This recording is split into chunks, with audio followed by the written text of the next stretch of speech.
For over 2 decades, Ed Sullivan brought the biggest stars of the golden age into America's living rooms, smiling on stage, silent off camera. Behind the scenes, however, those close to him say Sullivan kept a private list of celebrities he deeply disliked, performers he found arrogant, defiant, manipulative, or worse. Some mocked him on live TV, others disrespected his staff, or pushed boundaries he considered untouchable. He never confronted them publicly, but he never forgot. In his later years, Sullivan became more open about the names he swore he'd never work with again, and the shocking reasons why. These are the 15 stars Ed Sullivan reportedly hated the most, and the real stories behind the smiles, the scandals, and the silent blacklisting that followed. Jackie Mason, the hand gesture that got him blacklisted. In 1964, comedian Jackie Mason was riding high. Known for his sharp wit, Borscht Belt timing, and thick New York accent, he was becoming a familiar face on national television, including The Ed Sullivan Show, where he'd made several successful appearances. But one night, in the middle of a live broadcast, Mason made a subtle move that would end his relationship with Sullivan forever, and nearly end his career. That night, Mason's set was already tense. The show had run long due to an unexpected delay with a live broadcast from President Lyndon Johnson. Sullivan, nervous about time, kept signaling Mason to wrap it up. Frustrated by the pressure, Mason gestured with his hand, reportedly holding up a finger or two in mock confusion, as if to ask, "How much time do I have?" But to Ed Sullivan, it looked like something else entirely. Sullivan believed Jackie had made an obscene gesture on live television, and he was livid. Right after the broadcast, he confronted Mason backstage in front of crew members and other performers. "You flipped me off on my own show," Sullivan allegedly shouted. "You'll never work on this program again." True to his word, Ed banned Mason from the Ed Sullivan Show indefinitely. The fallout was swift and brutal. Sullivan was a kingmaker in that era, and getting blacklisted by him meant fewer bookings, fewer offers, and a serious dent in a rising star's career. Mason insisted it was a misunderstanding. He claimed he had merely been signaling numbers with his fingers, not making a rude gesture. But Sullivan never wavered, and for years, Mason's name was quietly scrubbed from guest lists. Behind the scenes, producers and bookers avoided him out of loyalty or fear of crossing Ed. Years later, Sullivan quietly allowed Mason back on the show, but the damage had already been done. The incident became one of the most infamous feuds in television history, not because of what was said, but because of what was allegedly shown. And for Ed Sullivan, it was a reminder that even one moment of perceived disrespect was enough to put a rising star on permanent ice. Jim Morrison, the rock star who looked Ed Sullivan in the eye and lied. By 1967, the Doors were exploding in popularity, and Ed Sullivan knew it. Booking them for the Ed Sullivan Show was a strategic move. Their rebellious image drew young viewers, while the mainstream format helped polish their rough edges. But what was meant to be a mutually beneficial performance quickly turned into one of the show's most infamous moments, one that ended with Ed banning the band for life. The trouble began during rehearsals. The Doors were set to perform their breakout hit Light My Fire, a song that was already raising eyebrows for its suggestive lyrics. Sullivan's producers pulled Jim Morrison aside before airtime and gave him a direct order: change the lyric, "Girl, we couldn't get much higher." The word higher was considered too risque for network television. Morrison nodded politely and agreed to make the change. But when the red light went on and millions tuned in across the country, Morrison did exactly what he promised not to. With a calm, almost defiant look into the camera, he sang the lyric exactly as written, "Girl, we couldn't get much higher," and smiled. Ed Sullivan was livid. According to eyewitnesses, he refused to shake the band's hands after the performance and told them they'd never appear on a show again. Jim Morrison reportedly shrugged and replied, "Hey man, we just did the Ed Sullivan Show." It was a move that both cemented Morrison's bad boy image and burned one of the biggest bridges in television. Sullivan saw it not just as a lyrical defiance, but a personal insult, a calculated move to undermine his authority on live television. In Sullivan's world, a promise was everything, and Morrison had broken his in front of millions. The ban was permanent. The Doors were never invited back. Behind the sunglasses and poetic lyrics, Morrison was exactly the kind of unpredictable, chaotic figure Ed Sullivan tried to keep out of America's living rooms. That night, Morrison may have lit the fire, but it was Sullivan who slammed the door. Jerry Lee Lewis, the wild man Ed wished he'd never booked. By the time Jerry Lee Lewis appeared on the Ed Sullivan Show, his reputation was already larger than life, and not in a good way. Known for pounding the piano with his fists, kicking over stools, and setting instruments on fire, Lewis brought pure, unfiltered chaos wherever he went. But it wasn't just his on-stage antics that made Ed Sullivan uneasy. It was what surrounded him. Controversy, scandal, and a personal life so volatile, Ed reportedly regretted ever allowing him on the show. Lewis made his debut in 1957, performing Whole Lotta Shakin' Goin' On with his trademark energy. The performance itself went off without a hitch, but the tension backstage was thick. Lewis had a reputation for being temperamental, unpredictable, and uninterested in following network rules. He didn't like to rehearse. He didn't like being told what to wear. And he didn't care about Ed Sullivan's carefully controlled image of family-friendly entertainment. But it wasn't until Lewis's personal life became public knowledge that Ed turned cold. When the press revealed that Jerry Lee had secretly married his 13-year-old cousin and failed to divorce his previous wife, the backlash was immediate and severe. Concerts were canceled. Radio stations pulled his music. And Sullivan, who had built his show on trust with American families, wanted nothing to do with him again. Though Lewis had already performed on the show, any plans to bring him back vanished overnight. According to some insiders, Ed felt personally deceived, like he'd unknowingly helped polish the image of someone he would have never allowed through the studio doors had he known the truth. Unlike other guests Sullivan clashed with over lyrics or ego, Jerry Lee Lewis represented something more dangerous in Ed's eyes, someone whose private life threatened to tarnish the integrity of the entire show. No official ban was ever announced, but Lewis was never invited back, and Sullivan never mentioned his name again. For Ed, that first appearance wasn't a breakout moment. It was a mistake he quietly tried to erase. Bo Diddley, the blues rebel who defied Ed on live TV. When Bo Diddley walked onto the Ed Sullivan Show stage in 1955, he wasn't just bringing rhythm and blues, he was bringing a cultural shift Ed Sullivan wasn't quite ready for. The man who would go on to influence legends like Elvis, the Rolling Stones, and Jimi Hendrix had something to prove, but Ed had other plans. That night, Bo became one of the first musical acts to ever challenge Sullivan's authority, and it cost him dearly. In rehearsal, Bo was scheduled to perform his self-titled hit, Bo Diddley, a track with a thumping beat and swagger that Sullivan privately found too raw for his conservative audience. Just before airtime, Ed reportedly pulled Bo aside and insisted he switch to a safer number, 16 Tons, the country folk song made popular by Tennessee Ernie Ford. Bo, a newcomer desperate not to lose his big break, nodded and said he'd comply. But when the lights came up and the cameras rolled, Bo Diddley launched into his own song anyway. It wasn't a mistake. It was a statement. Sullivan was furious. According to members of the production team, Ed erupted during the commercial break, accusing Bo of deliberately deceiving him. He reportedly yelled backstage, "That boy double-crossed me on live television." The fallout was immediate and permanent. Bo was banned from the show for life, and his name quietly erased from Sullivan's mental guest list. For Ed, it wasn't just about a song. It was about control, image, and a public act of rebellion that made him look weak in front of millions. In later interviews, Bo claimed he'd simply forgotten the last-minute change in the heat of the moment. But those who knew Ed Sullivan knew better. If he thought you embarrassed him, even once, there were no second chances. Bo Diddley never returned to that stage again. Jane Mansfield, the star Ed called too much for television. When Jane Mansfield walked onto the Ed Sullivan Show stage, all eyes were on her, and that was exactly the problem. With her platinum blonde hair, hourglass figure, and sultry voice, Mansfield wasn't just a movie star.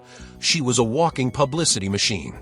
She played into the dumb blonde persona with a wink and a laugh, but behind the act was a sharp businesswoman who knew how to command attention. And Ed Sullivan didn't like it one bit. Sullivan, known for his tight control over his show's tone and image, was always wary of performers who pushed the boundaries of what was considered appropriate for family television. Mansfield, with her plunging necklines and suggestive humor, was walking the edge, and in Ed's eyes, often crossing it. According to several sources close to the show, Ed found her persona vulgar and reportedly complained after her performance that she was too much for television. The issue wasn't her talent. It was the way she played to the camera, knowing exactly how far to push the envelope without technically breaking any rules. Sullivan wasn't amused. He felt that Mansfield's appearance was less about artistry and more about spectacle, and that it risked damaging the wholesome image he had spent years cultivating. There were also rumors that Mansfield had tried to manipulate camera angles, lighting, and staging to flatter her appearance, something Sullivan despised. He was famously rigid about how performers were presented, and had no patience for stars who tried to direct their own segments. One backstage account described Ed as visibly annoyed throughout her taping, muttering that she was treating the show like a tabloid cover. She was never invited back. While her career would continue with a string of film roles and magazine features, her Ed Sullivan Show appearance was her first and last. To the public, she was a blonde bombshell. To Ed Sullivan, she was a threat to the dignity of his stage, a line he would not let anyone cross twice. Frank Sinatra, the voice Ed couldn't stand behind the curtain. Frank Sinatra was one of the most iconic performers of the 20th century, suave, magnetic, and cool under pressure. On stage, he oozed charm. Off stage, he demanded control. And that's exactly what put him at odds with Ed Sullivan. Though they never had a dramatic public falling out, those who worked behind the scenes knew Ed Sullivan couldn't stand Frank Sinatra. Sinatra appeared on the Ed Sullivan Show early in both their careers, but as Sinatra's fame skyrocketed, so did his reputation for ego and behind-the-scenes tension. By the mid-1950s, Sullivan had little patience for performers who didn't play by his rules, and Frank played by no one's. According to staff members from the era, Sinatra bristled at being told what to do, especially by someone like Ed, who he reportedly saw as stiff, humorless, and out of touch. Sinatra wanted input on camera angles, lighting, even how he was introduced. To Ed, who ran his show like a tight ship, this was an unforgivable breach of etiquette. Their personalities clashed in ways that were subtle but unmistakable. Sullivan valued structure and professionalism above all else. Sinatra, on the other hand, moved with the confidence of a man used to getting exactly what he wanted and letting you know it. Behind closed doors, Ed is said to have called Sinatra impossible to work with and described him as someone who acted like the show was lucky to have him. What really sealed the rift wasn't one single incident. It was a slow buildup of slights, control issues, and the unspoken power struggle between two men who were both icons in their own right. Sinatra never returned to the Ed Sullivan Show after his early appearances, and Ed never asked him back. There was no public feud, no televised meltdown, just a quiet freeze-out. For all of Sinatra's smoothness on stage, Sullivan saw him as a storm behind the scenes. And in Ed's world, you didn't need to cause a scandal to get banned. All you had to do was act like you were bigger than the show. Orson Welles, the genius who thought he was smarter than Ed.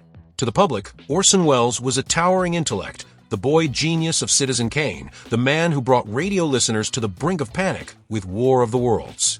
But to Ed Sullivan, he was something else entirely, a headache with a deep voice and a bigger ego. Though Welles only appeared a handful of times on the Ed Sullivan Show, each visit left Ed more convinced that he never wanted to deal with him again.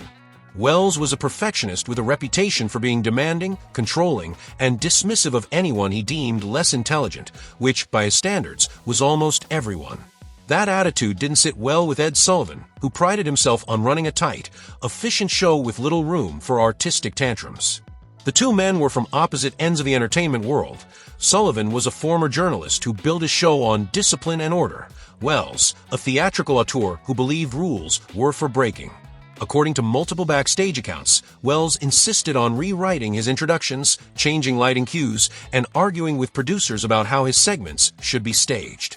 On one occasion, he reportedly showed up late to rehearsal and dismissed Ed's concerns with a wave of the hand. Sullivan was furious, not just at the lack of professionalism, but at what he perceived as open disrespect. While Ed rarely banned guests outright for ego alone, Welles was a special case. He never caused a scandal, never broke a rule on live TV, but his attitude, his need for control, and his dismissiveness made Sullivan quietly vow never to bring him back. One crew member recalled Sullivan muttering after a taping, "Let him play Shakespeare somewhere else. This isn't his stage." And that was that. For Orson Welles, television was a means to stay visible. For Ed Sullivan, it was a tightly curated experience for American families. And when someone like Welles tried to reshape the show around himself, Ed didn't argue. He simply closed the door. Paul Newman, the Hollywood heartthrob Ed, wanted nowhere near his stage. Paul Newman had the kind of face that stopped traffic and the kind of charm that won over nearly everyone, except, apparently, Ed Sullivan.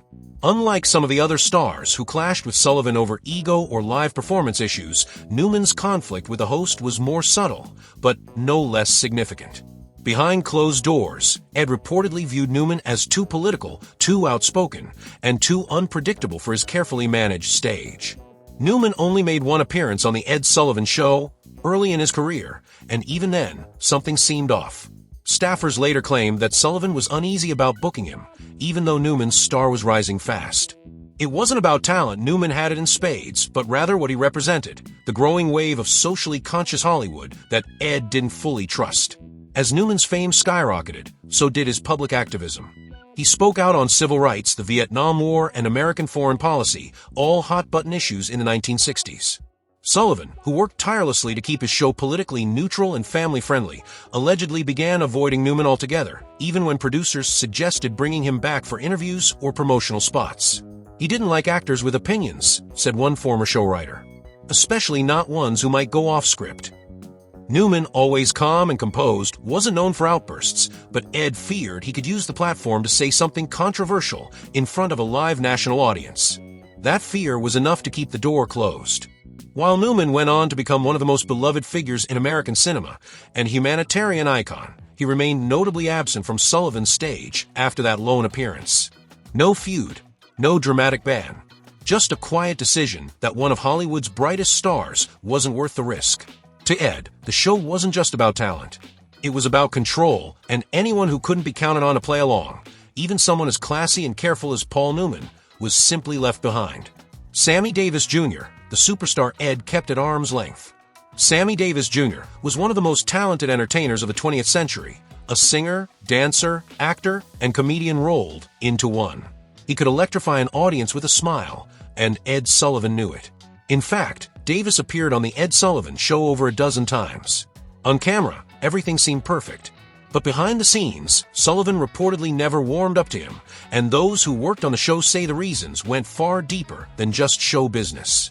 By the late 1950s, Davis was becoming one of the most visible black entertainers in America, breaking barriers in film, music, and television.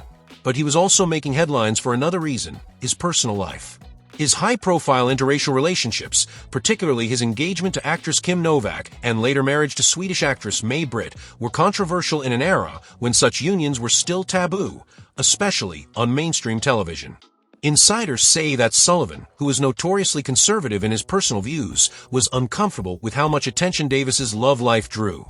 While he never said anything publicly, crew members and producers later suggested that Sullivan kept Davis on a tight leash, limiting his appearances and carefully scripting his segments. Ed liked him on stage, one former staffer noted, but not so much off it. There were also whispers that Ed resented Davis's growing influence in Hollywood. Sammy was becoming a political figure, aligning with civil rights leaders, marching with Dr. King, and speaking out against segregation. To Sullivan, who avoided politics at all costs, Davis may have seemed like a risk, someone who could, at any moment, say something too bold for Middle America. Despite his frequent appearances, Davis was never embraced by Ed the way others were. He didn't get the same off-camera warmth or post-show praise. It was as if Sullivan admired the talent, but feared the man behind it. In public, they were friendly. In private, the relationship was distant, a cool professionalism that masked a quiet discomfort Sullivan never fully admitted, but never quite hid. Diana Ross, the star caught in a battle for control. When the Supremes first appeared on the Ed Sullivan Show in 1964, they weren't just another girl group, they were the face of the Motown revolution. With Diana Ross front and center, the trio brought polish, poise, and powerful vocals that Sullivan's audience loved. Over the years, they would appear on the show more than a dozen times. But behind the perfectly choreographed performances and sparkling gowns, a quiet war was brewing, not with Ross herself, but with the man who managed her, Berry Gordy. Ed Sullivan was famously rigid about how his show was produced. Every performance had to follow his format, his staging, and his camera direction. But Berry Gordy, the visionary founder of Motown, wasn't used to compromising either. He wanted total control over how his artists were presented, and that included the Supremes. According to producers from the era, Gordy frequently clashed with Sullivan's team over everything from lighting angles to wardrobe choices to camera blocking. He allegedly demanded specific shots of Diana Ross, tighter close-ups, and modified arrangements that would favor her voice. Sullivan, who disliked being dictated to by anyone, let alone a music executive, saw it as a direct challenge to his authority. While Diana Ross herself was always professional and graceful on stage, some crew members claimed Ed began to grow frustrated with the increasing demands that came with booking the Supremes. It was never about Diana, one former assistant stage manager recalled. It was about who was pulling the strings behind her. The tension never erupted into a public feud, but it left a mark. As Ross's solo career took off and Motown grew into a cultural juggernaut, Sullivan reportedly became more selective about when and whether to feature Motown acts at all. What started as mutual admiration quietly cooled into a cautious distance. Ross remained welcome, technically, but insiders say the enthusiasm was gone. For Ed Sullivan, no performer, no matter how talented, was worth surrendering control of his stage. John Lennon, the Beatle who made Ed nervous. Ed Sullivan owed a lot to the Beatles. Their 1964 debut on his show pulled in over 73 million viewers, a cultural moment so massive it's still talked about today. Ed called it one of the most important nights in television history. He smiled. He praised them. He shook their hands. But behind the scenes, Sullivan was wary, particularly of John Lennon. At first, it was subtle. Lennon was the sharp-tongued Beatle, the one who answered questions with sarcasm, rolled his eyes at the press, and smirked during interviews. While Paul McCartney played the charming diplomat and Ringo kept it light, Lennon was unpredictable, sometimes cold, often cheeky, and always walking the edge of what television hosts like Sullivan found acceptable. Sullivan was known for valuing discipline and respect, and Lennon didn't always give him either. One crew member recalled Lennon openly mocking the staging during rehearsal, joking about the set, and asking why everything looked like a high school prom. While nothing ever exploded publicly, there were reports that Ed found John to be too smug and too clever for his own good. As the Beatles' fame grew, so did Lennon's outspokenness. His infamous, "We're more popular than Jesus" comment rocked the American public and made Sullivan visibly uncomfortable, though he never commented on it publicly. Privately, producers said Ed began distancing himself from Lennon and even worried about booking him solo in later years. The real turning point came after the band's breakup, when Lennon's activism became headline news. His anti-war protests, bed-ins with Yoko Ono, and politically charged songs were far too controversial for Sullivan's conservative audience. While the other Beatles remained media-friendly, Lennon was now a figure of protest, and Ed wanted no part of it. Lennon was never banned, never publicly scolded. But Ed Sullivan, who once introduced him with fanfare and pride, quietly stopped mentioning him altogether. For Sullivan, Lennon had crossed from pop star into unpredictable territory. And unpredictability, in Ed's world, was the most dangerous thing of all. Sly Stone, the funk pioneer who brought chaos to Ed's stage. When Sly and the Family Stone took the stage on the Ed Sullivan Show, it was like a lightning bolt had struck the studio. Funk, soul, rock, all fused together with an energy that couldn't be contained. Sly Stone was a trailblazer, pushing boundaries musically and culturally. But Ed Sullivan didn't care about musical revolutions. He cared about structure, control, and professionalism. And by those standards, Sly was a disaster. From the moment the booking was confirmed, things didn't go smoothly. According to former staffers, Sly showed up late to rehearsal, threw off the timing of the show, and was vague about what version of the song they'd perform. Sullivan, who prided himself on clockwork production, was reportedly furious. "He runs the show like a military operation," one producer once said. And Sly walked in like it was a jam session. It wasn't just the timing. Crew members complained that the band's setup was disorganized and that Sly was more interested in tweaking sound levels and lighting than cooperating with Sullivan's team. There was confusion, miscommunication, and a clear culture clash. Ed wanted precision. Sly brought improvisation. The actual performance? Electrifying, no question. But Ed Sullivan didn't care about the crowd's reaction if the process leading up to it was a mess. After the show, according to backstage accounts, Sullivan was cold, stiff, and silent toward the band. Not angry, just done. There was no handshake, no thanks, no interest in a future appearance. Though never officially banned, Sly and the Family Stone were never invited back. Sullivan's team later referred to the experience as a lesson learned, a polite way of saying it was more trouble than it was worth. In a time when television was still tightly scripted, Sly represented a kind of creative chaos Ed couldn't tolerate. He wasn't disrespectful. He wasn't scandalous. But to Ed, he was uncontrollable, and that was more than enough to make sure it never happened again. The Rolling Stones, the band that mocked Ed on his own stage. By the time the Rolling Stones were booked on the Ed Sullivan Show in 1967, Ed already knew what he was dealing with, bad boys with big audiences. But what he didn't realize, or perhaps underestimated, was that Mick Jagger and his band weren't just willing to play the game. They were ready to mock it. The band was set to perform their hit Let's Spend the Night Together, a song already causing controversy for its suggestive lyrics. Sullivan's producers stepped in, as they often did, and asked the band to change one particular line. Let's Spend the Night Together had to become Let's Spend Some Time Together. To Sullivan, it was a necessary compromise to protect the show's image. To Jagger, it was censorship. Reluctantly, the Stones agreed. But when the cameras rolled, Mick Jagger made sure the audience knew exactly how he felt about the forced change. He exaggerated the revised lyric with a dramatic eye roll and sarcastic delivery, essentially calling out the censorship live on air, without saying a word. Sullivan was not amused. According to crew members, Ed fumed after the performance. While the band technically followed the rule, the mocking tone was a direct slap in the face. They embarrassed him, said one backstage tech. He felt like they made him look old and out of touch, and they did. Sullivan had always viewed himself as a bridge between the old world and the new, but the Rolling Stones didn't want a bridge, they wanted a revolution. And they weren't afraid to mock the gatekeepers who tried to control them. Though they were allowed to return for future performances, the relationship remained cold. Ed didn't ban them, but he never trusted them again. And after that eye roll, he never looked at rock stars the same way. In a single glance, Jagger had done what few dared to do. He turned Ed Sullivan into the punchline on his own stage. Elvis Presley, the star Ed cut in half. When Elvis Presley was booked on the Ed Sullivan Show in 1956, it was a cultural earthquake. He was young, dangerous, and completely unlike anything Sullivan had ever aired before. The audience wanted him. The ratings demanded him. But Ed Sullivan was deeply uncomfortable with what Elvis represented, and he took careful steps to make sure that discomfort was never seen on camera. Sullivan was recovering from a car accident when Elvis made his debut on the show. The first appearance was hosted by Charles Lawton in Sullivan's place, and Presley's performance shocked many viewers. While the audience screamed with excitement, television critics and conservative viewers reacted with alarm.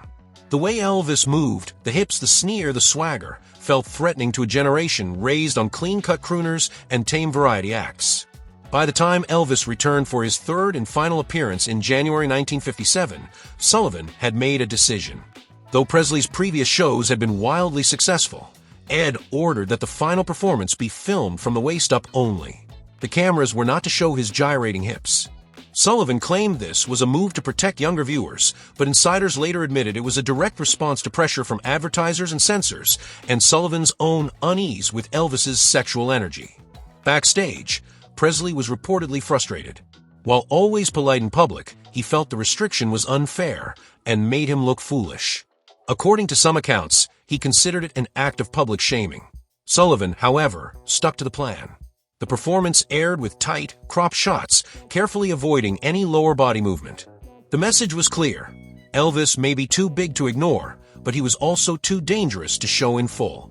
Sullivan introduced him as a real fine boy, but the tension was unmistakable. After that final appearance, Elvis never returned to the show. There was no ban, no feud, no dramatic statement. Just silence.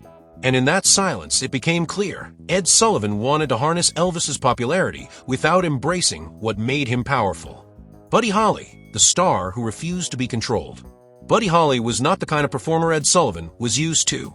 He was quiet, polite, and unassuming, but behind the glasses and soft voice was a young man who valued artistic control above all else. And on the Ed Sullivan Show, that control became a problem. In January 1958, Holly and his band, the Crickets, were scheduled to perform 2 songs. But when they arrived at the studio, Sullivan told them they would only be allowed to play 1. No clear explanation was given. Some believe Sullivan was irritated that Holly hadn't flown in early for rehearsal. Others suggest he simply didn't care for Holly's music and wanted to minimize his airtime. Either way, Holly was reportedly frustrated, but agreed to proceed. Things worsened when Sullivan's team insisted that the Crickets lip-sync their performance, a common practice on television at the time. Holly refused. He believed in live music and wasn't interested in miming to a backing track. When Sullivan pushed back, Holly held his ground. During the broadcast, he sang live, a simple act of defiance, but one that Sullivan took personally. According to crew members, Sullivan was visibly angry after the show. He reportedly called Holly unprofessional and claimed the performance was disrespectful. While he didn't ban Holly outright, it was clear he had no intention of inviting him back. That single performance became both Holly's debut and farewell on The Ed Sullivan Show. What makes the moment so significant is that Holly never raised his voice or caused a scene. He simply refused to bend. For Sullivan, who expected compliance and obedience, even quiet resistance was enough to earn a permanent spot on his mental blacklist. Holly's career was cut tragically short just a year later, but his one appearance on Sullivan's stage left a lasting impression. While the audience may have seen a respectful young man with a guitar, Ed saw something else entirely, a performer who wouldn't play by his rules and made no apology for it. Ed Sullivan was a towering figure in the history of television, not just a host, but a gatekeeper to American stardom. Week after week, he introduced the country to artists who would go on to define entire generations. But like any man tasked with shaping culture in real time, Sullivan had his limits. He valued professionalism, discipline, and above all, respect for his stage.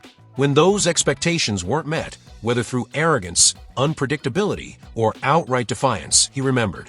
And though he rarely spoke about it publicly, those close to him knew. Ed Sullivan had strong opinions, and he didn't hand out second chances lightly. Some of the stories shared in this video are supported by first-hand accounts from producers, staff members, and historical interviews. Others fall more into the category of rumor, repeated often enough in industry circles to take on a life of their own, but not always officially confirmed. We've done our best to present these stories with balance and respect, not to tarnish anyone's legacy, but to explore the complicated human side of celebrity and television history. After all, even the most legendary careers are shaped not only by talent and fame, but by relationships, reputations, and the things that happen when the cameras stop rolling. This wasn't a list of villains. It was a list of the stars who, for one reason or another, found themselves on the wrong side of Ed Sullivan's famously high standards, and sometimes his temper. Some recovered. Others never got the chance. But all of them left a mark strong enough to be remembered decades later. If you enjoyed this deep dive into the lesser-known side of show business, we'd love to hear your thoughts. Which name surprised you the most? Who do you think really deserved to be on Ed's bad side, and who maybe didn't? Let us know in the comments. Give this video a like, and don't forget to subscribe for more true stories from the golden age of entertainment.